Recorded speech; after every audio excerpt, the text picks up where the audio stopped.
habit of always playing out in the cold. Smart ass little girl, always on the run, playing with fire. I went through this period of time where everything was a disaster in my life. Music, relationships. I was so broke. I was like eating fruit off of people's trees. I learned a lot of hard lessons living in LA and dealing with a lot of fake people and empty promises. I dropped out of high school, moved out to LA by the time I was 17. Got a record deal with Machine Shop, part of Warner Brothers, through Linkin Park. Then I had a hit song out of nowhere, totally unexpected. I did a collaboration with Mike Shinoda called Where'd You Go? Where'd you go? I was totally unprepared for that kind of success. I was super naive and I didn't know how to live in the music industry. It was a totally different world from how I grew up. I moved to this cabin in the woods and I isolated myself from the rest of the world.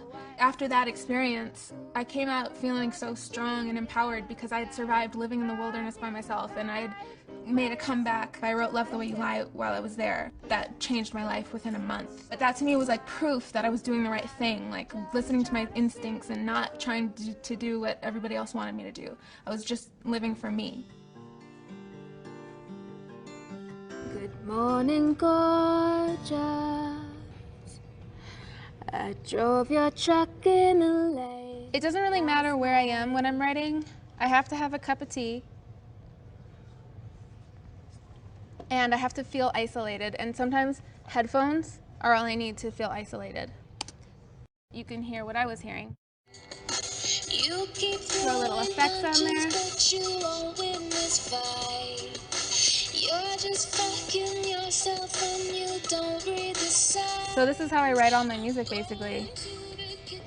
I have my laptop, I have a pair of headphones. I import a beat into GarageBand, and then I use GarageBand almost as a tape recorder and just lay down rough ideas.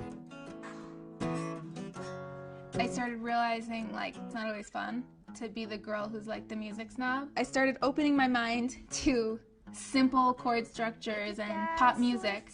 And then I realized how difficult it is to write a simple song that's really good and catchy.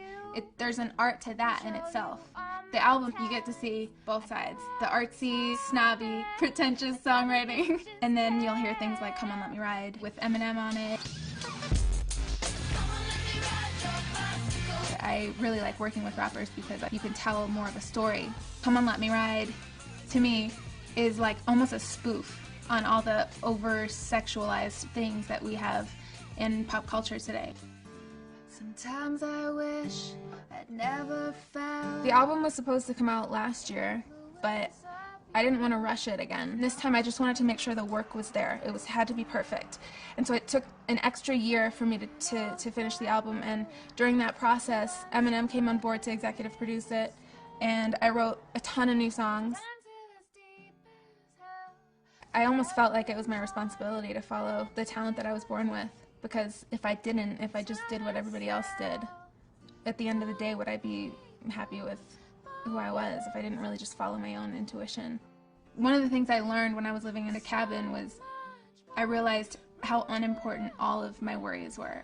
Like, they really don't mean anything. And I feel like I carry that with me. I have a deeper appreciation for things than a lot of people, and I feel grateful to have learned that. And I try to like give that information to other people through my music so that they can also be inspired and maybe help them get out of something that's a hard thing they're dealing with, you know?